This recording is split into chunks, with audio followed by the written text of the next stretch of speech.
welcome to the Everyone Active podcast. I am your host, Jo. And team, today, being it November, I am happily joined by the lovely Amy from Movember. Hi, Amy. Thank you so much for being here. Hello. Thank you for having me. What a joy. Oh, it's amazing. We have members that support Movember. We have colleagues that support Movember. I've been a massive champion of Movember for personal reasons for many, many years. So I am very, very excited that you are here today on our podcast. Team, we're going to be talking about what Movember is, the policy behind it, healthcare and men's healthcare in general, and, well, just all the information regarding that we think somebody might want to know about Movember. So, Amy, can you just let me know what you do for the charity and what Movember is? 100%. So I am in the Policy and Advocacy team at Movember. So my job is running around Westminster, advocating for the men across the UK and our Movember supporters.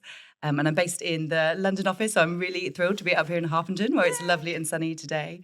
And a lot of people don't know, but Movember has been around for more than 20 years. We started in Australia. Two guys in a pub had an idea to grow a mustache when mustaches weren't as popular as they are today and raise some money for a good cause. And here we are 20 years later we've got offices in 6 different countries and millions of men around the world. This month will be donning a mustache to, yes, raise vital funds for men's health, but also show the other guys in their lives that they care and that they are taking action to improve health outcomes in men, which we know are still really lagging behind, unfortunately. I think a brilliant thing also about the Movember campaign, it is so visual, but it's specifically for men's healthcare. So testicular cancer, prostate cancer. Keep going for me. Yeah, so we started in prostate cancer and we then, expanded and moved into testicular cancer, and then men's mental health is a huge part of why so many men support us and their partners as well, and family members. And we also now do a lot more work looking at men's engagement with health services. So we consider it kind of the whole man approach. So why don't men seek help? Why don't men have the understanding of their health risks that women might have? And how can we improve health services for men as well, so that they not only turn up and get good care, but they keep going when they need it as well, which will benefit all of men's health. But a lot of work still going into prostate cancer, testicular and men's mental health. So I love that we've got you here today and we can use this as a platform to raise that awareness. So I'm going to take you right back to the start of Movember. Yeah. So in Australia, a moustache is a mo. Yes. Did they have a friend? Were they poorly themselves? Like, what was the initial thought of, I'm going to start raising awareness? Yeah, the guys, 2 guys in a pub, including Trav, who is over in the UK all the time, one of our fantastic founders. He was up in Westminster in Men's Health Week. He flew over and met some of our MPs and influencers then. Had the idea, they had experiences of poor men's health within their friendship group. They wanted to show their friends they supported them. So they decided it was, 2 guys' idea. Other people came in very quickly, and it really showed the need for a campaign for men to come together, support each other, and do something positive. And I really love, we always talk at Movember about having fun and doing good. 20 years ago, that was how that started. And we are here today in a sports centre with people who will be doing sport, having fun. I'm seeing every day, we're getting the updates of what people are doing across the country to support Movember. And it's so fun. People are doing incredible challenges. So whilst the issue is so serious, and we are talking about men who are dying too young, we are talking about 3 out of 4 suicides being male, we're talking about 1 in 8 men getting prostate cancer, we are also talking to men in a way that they want to communicate. And we know by hosting events in places there they are, in sports centres, in pubs, on running tracks, in pie clubs, in men's sheds, by doing activities in those spaces, we are engaging men in a fun way, but about a serious topic. So how did that research start? How did you know, actually, we've got to take the campaign to a sports centre or to what was the research that went into that, behind that? So I think it happened really naturally. We were seeing it started as a fundraising campaign, and funding went to other organisations in the space who were implementing programmes. And now we're really proud that because of the Movember community, we're able to, yes, fund others, and we fund thousands of programs around the world, but we also have our own programs that we launch with our fantastic in-house team that are research and evidence-based, but still go to where men are. And, that is what we've always done. So whether it is, Brothers Through Boxing, which is a fantastic campaign with young men who go through a boxing program to support their mental health resilience, working with fantastic role models is such a conversation about, what is a good male role model nowadays. There's so many great men doing so much fantastic work in sports, whether it's funding programs like that, or, just last month, we launched a new YouTube series called Confessions Box, which is based on research that shows young men are struggling to know how to be in a relationship. They've got lots of questions. They're maybe going online and not finding those answers in a way that is helpful to their health, their mental and physical health. So we have a new YouTube series launched called Confession Box, which is with young men, it's with influencers, it's with experts, answering those really hard questions about your first girlfriend or a difficulty in the relationship with your parents. So it's everything from, putting over £1 million into the Transform prostate cancer trial, all the way to YouTube series with fantastic young men who are great role models. And that's incredible as well. Because as a female, I think I've been around female health and doctors and GPs and everything since for as long as I can remember. It's always been a conversation. My mum would always be talking about it. I've been to the doctors since dot. We've had shots at school, then being women's health, like periods, pregnancy, you name it. We're in constant contact with a medical professional. Yeah. But then when I look at my brother, for example, there's a big chunk of his contact with anybody medical related that happened. Is that something that you guys really recognise? Yeah, and I think it really starts coming to our policy work that, me and my team are working on. If you think about children will be taken to the doctors by their parents. Yeah. And then for young women, they will often continue going to the doctors either to not get pregnant or to get pregnant. And that will keep them throughout their kind of teenage and early 20 years engaged within the healthcare system. Yeah. Whereas with our young men, again, their parents take them for their childhood vaccinations, whatever that might be. And then maybe not entering the healthcare system again until they've broke their leg playing football or going into A&E for something, or they are getting a prostate cancer diagnosis much later in life, and they've not had that constant contact. And I think, it's really important to note there's so much work that needs to be done in women's health. And, the Department of Health have just this month announced that they're going to re-review the women's health strategy, which is a very welcome and welcome statement. And it shows that governments and organisations and people are starting to understand the role that gender plays in your health outcomes. So the fact that you are a woman means that you have different health needs, that you engage with healthcare systems differently, and as, if you are a man as well. Yep. So, that's really welcome news on the women's health strategy. We have the men's health strategy coming. Yes, so, definitely. Please talk to me about that. So the research that's gone behind it, the bodies that are working together, what that's hopefully going to be looking like. Yes. So last summer, Movember launched with huge numbers of partners and a lot of work. We launched the Real Face of Men's Health report, which showed not only the poor outcomes that men are facing, our young men are dying 4 years earlier. I've got a son and a daughter. Yep. It's likely, according to the data, my daughter will live 4 years longer than my son for preventable reasons. It showed the premature mortality. 2 in 5 males are dying before the age of 75. It pulled together all of the data, but importantly, it also showed the ripple effect of men's health. So when men, we've got men in the room today who are helping us record, but there's 2 women here talking about men's health. And, part of the understanding here is that men's health impacts families and communities. Yeah. This isn't a niche issue. This isn't, a few guys not going to the doctor and it's on them. It's men behaving badly. Oh, if only Jim would go to the doctor, it's on him.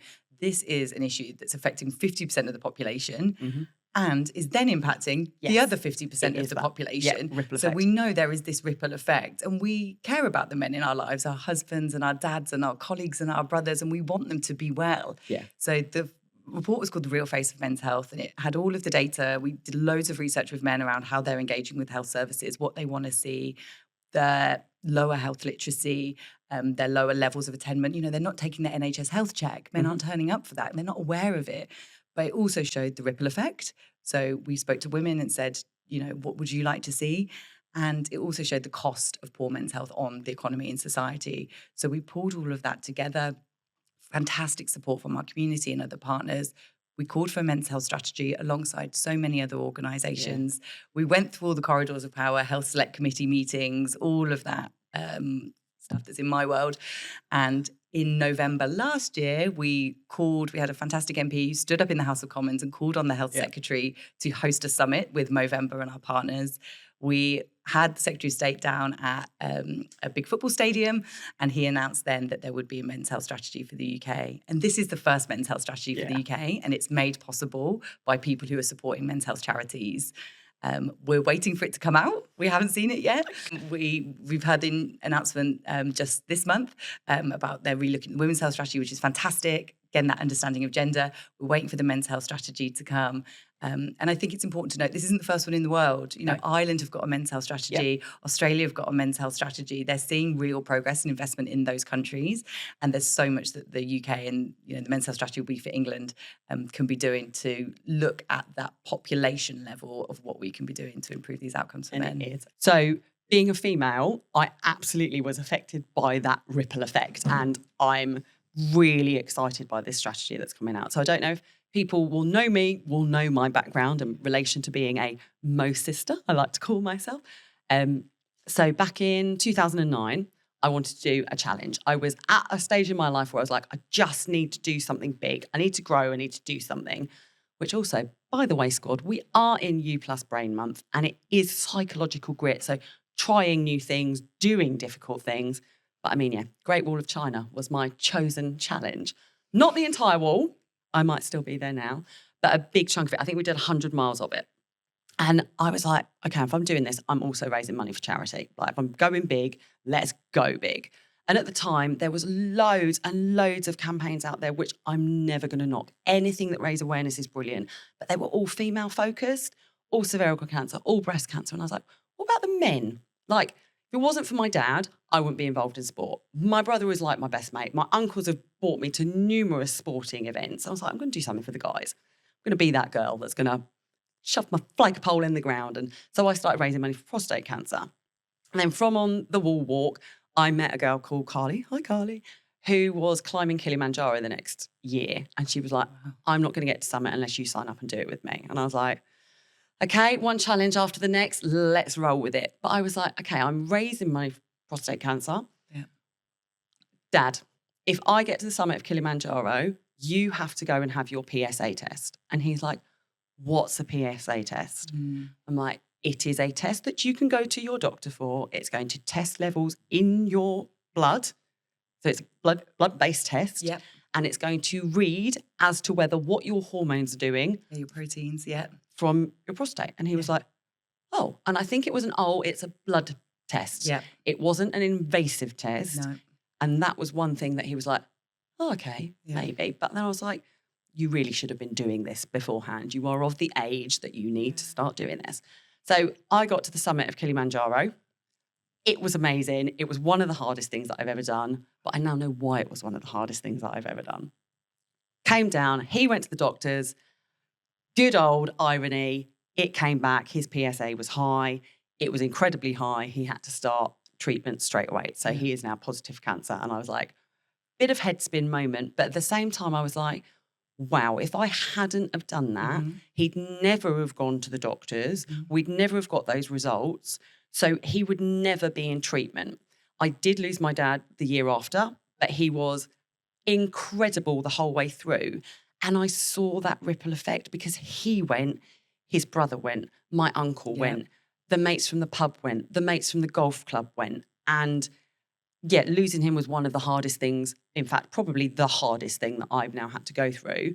But that's what Kilimanjaro did for me. It taught me how to deal with hard things. But then I suppose used his spirit, used his energy. And then me and my brother have been marathon running. We've done ultra marathons. We've climbed Lord knows what mountains.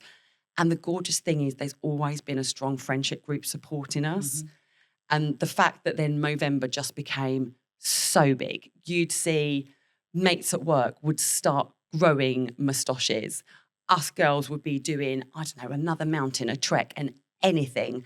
And it is that ripple effect. But the irony is it took me to climb a mountain Yes. to get my dad to actually think about even being checked. Yeah, that's not a sustainable campaign, is it? No, it's not a sustainable All daughters and campaign. sons need to climb one of the world's biggest mountains to encourage their father to have a PSA Totally. test. But is that something you find now that's actually quite common? Because granted, I lost my dad in 2011 and that was some time ago. Is there still a culture of men that don't want to go and get tests because they think it's going to be really personal, they think it's invasive? Is that a massive barrier still? Yeah, I think there's a few things there. I mean, firstly, thank you for all of your incredible work that you've done. And I'm so sorry to hear about your lovely, lovely dad. And unfortunately, it's a story we hear too often, men not knowing their risks, not knowing that, at a certain age, or if they're a black man, or if they've got family history, they're at higher risk of prostate cancer. Yeah. They don't know their health risks. And that's across the board, not just in prostate cancer. And then they don't want to seek help. Yes. And I think, we were having a conversation before the podcast started around why is that? And let's go back to the beginning and how we're socializing our men and the gender norms that sit behind it. Yes. And we know, for example, stoicism is one of the gender norms. And stoicism is great if you are trying to train to climb Kilimanjaro and it is throwing it down with raining on a Tuesday night and you have to do a training run or a walk. Being stoic is fantastic because you'll then go and continue that climbing and training, and that as a gender norm is, works in your favor in that case. If you have got a lump on your testicle, being stoic isn't helpful. 100%. Sitting at home alone with it and worrying about it and not seeking help, that is when stoicism isn't helpful. So I think to understand why we are seeing the disparity in health outcomes that we have to understand, go back to the beginning and look at those norms and try and reshape them. And it's not about making men more like women. It's about understanding what knowledge men have, why they behave the way they do, and how can we help them to change behaviour when necessary. And part of that is the healthcare system reaching out to them with good information. Like we say, not every daughter can be a campaigner who's encouraging their father to take these steps.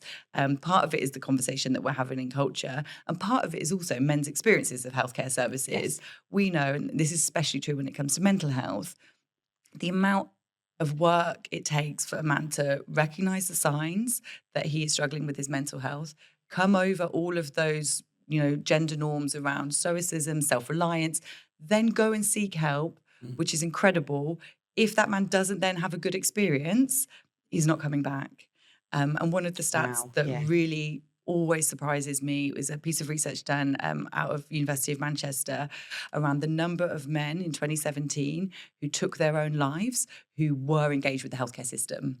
And it is staggeringly high. Wow. And there is this kind of misunderstanding that men are taking their own lives or they are seeing the worst health outcomes because they're not seeking help.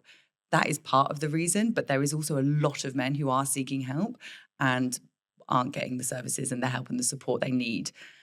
There's a lot of talk. And I think, when you're talking about how have things changed, there's so much more conversation around, male conversations, and there's so much great work happening, so many great charities encouraging men to talk more and have those social connections and go to a pie club or sports event and have those more vulnerable conversations. And there's so much benefit to that. But we must always ask ourselves, are we listening? And are we then prepared to help men when they ask for help? And do we know what to do as society? How do we know? Do we know how to respond when men say, actually, I'm struggling, please, can you help me? Or actually, I don't know if I'm at risk of prostate cancer. Have we got the resources there to support them and the healthcare services there that will be responding to them and give them a good service? We know in mental health, men turning up in an appointment to talk about their mental health are going to look very different to me or you turning up and having that conversation. We're not socializing them to have the language of health, to use, to talk about their mental health in that way. And therefore, they might turn up angry or silent.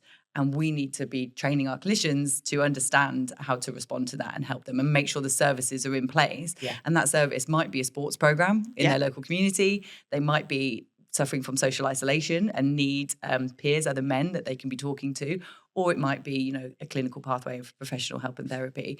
But we need to have kind of that in place as well. We can't just keep telling men to talk more and not listen. Yeah, but definitely. We also do need to, help them with those conversations as well. It's one of the big things as well. I suppose it's maybe a post-COVID is if I think about my dad back in the time, his social group, yes, sporting. And I think that's probably why I've ended up in the job that I am.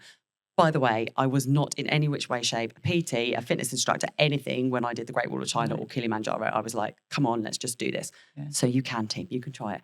But his social aspect was the pub. And there's been I've seen a massive decline in pubs closing, and we've made people go maybe more inward. Yeah. Maybe the society around us, like you can get everything from the end of a mobile phone now. You don't necessarily have to talk, but it's that talking thing. Like I do wonder if people are relying on that pub, on that, we're going to meet at 6 o'clock after work. That's a massive missing piece of the puzzle now. And I suppose we are heavily reliant on people finding a sense of community again, like be it the run clubs, be it the boxing clubs, be it and everyone active. Yeah. There will be somebody within one of those sporting community groups that will listen, that wants to take part, that has probably had family related, that has had maybe even gone through any form of mental health treatment before, physical cancer treatment before. But it's about, as you say, opening those doors, allowing that conversation to be normal, but not like you and I would sit there and be like, oh my gosh, it would look very I different. found a lump in my boob. Have you had your check? Why haven't you had your smear test? Blah, blah, blah. Yeah. It is going to be different. And if I think about my other half, he would probably go inward, or he'd probably get a little bit anxious, like cross maybe about it. And that can be perceived as, whoa, don't want to speak to you. But it's breaking down those barriers and understanding that we do communicate differently, which means we've got to be able to listen differently. Yeah.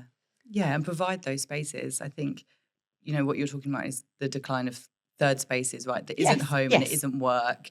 And we've seen that over the last, 20 years. And I think very insightful about, especially with our young men being online, it's not just pubs, it's youth clubs as well. Spaces for our young men to go. So instead they're looking for the answers to their questions around what it is to be a man online. And we did some research at Movember with 3,000 young men on their experiences online. They're actively seeking quite innocent questions around what it is to be a man, what it is to be a good role model, what it is to be a boyfriend.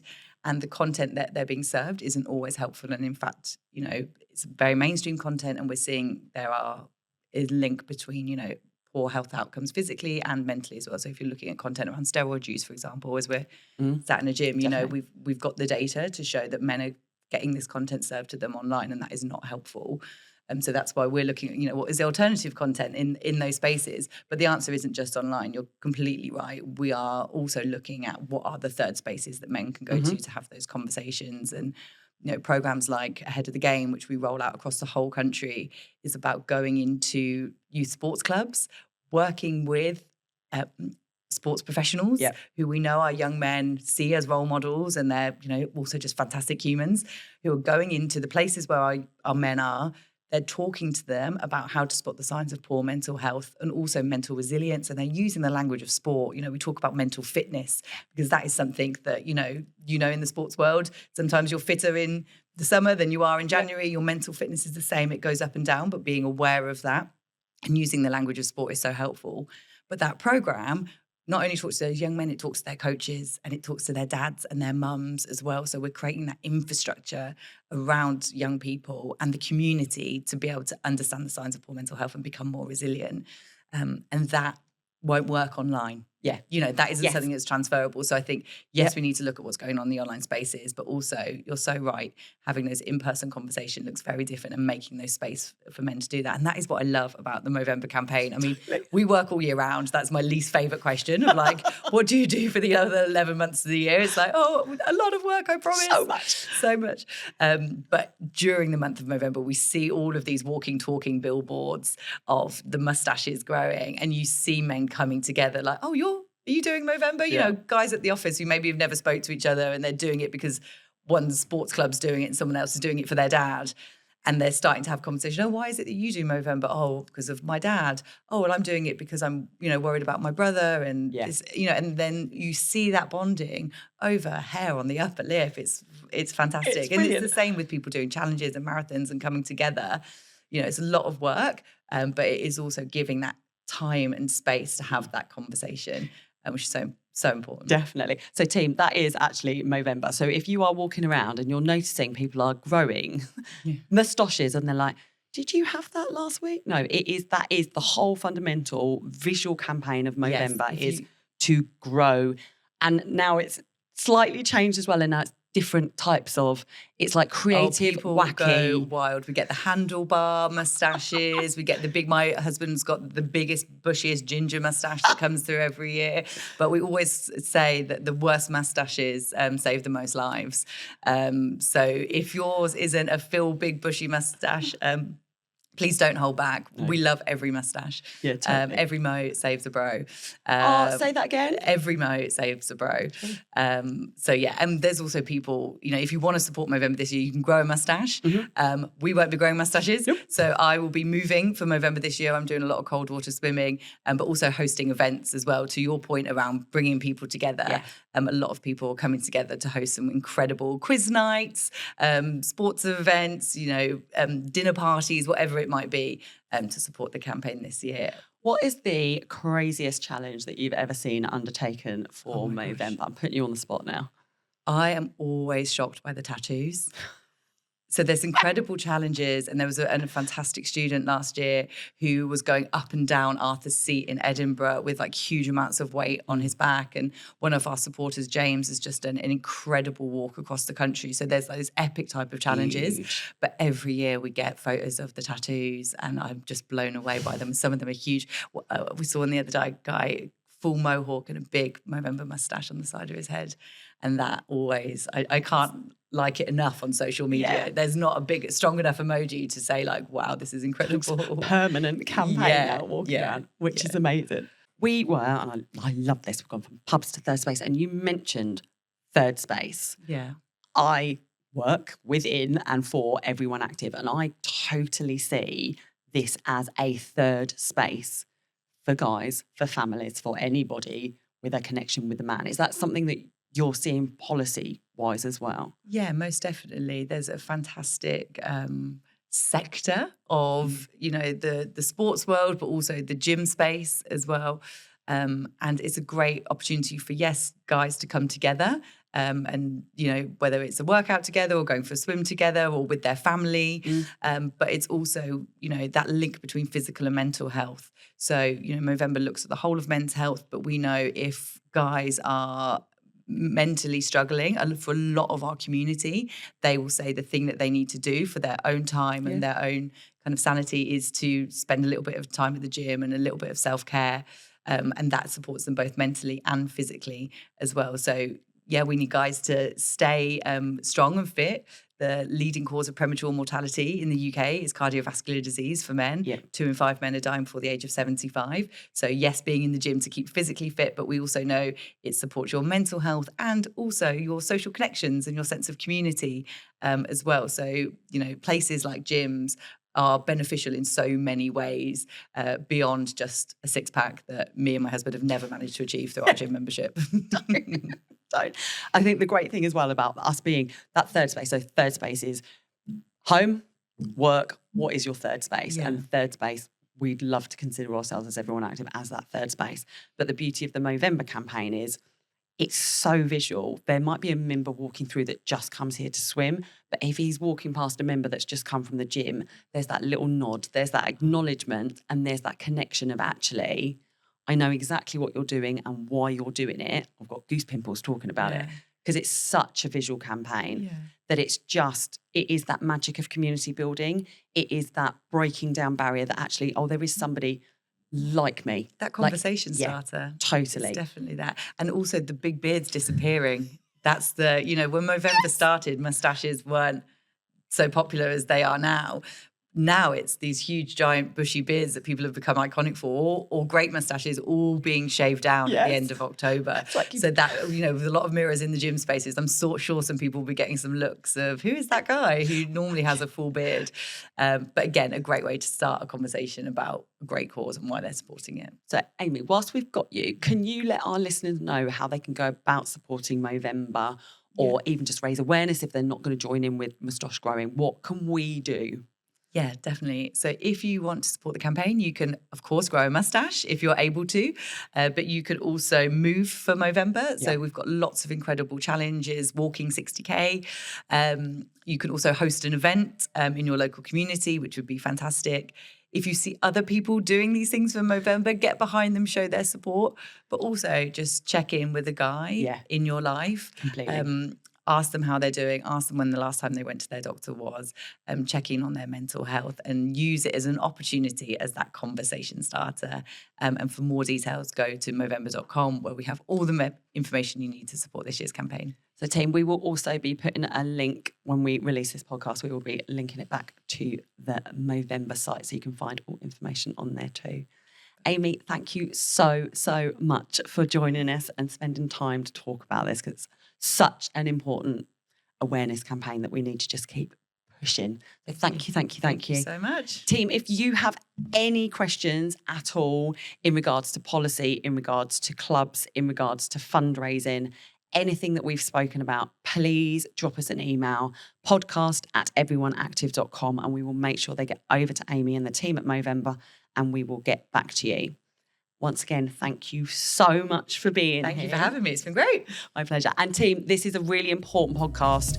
Please share it. Please like it. Please give us a little review and enjoy the rest of your day. Take care.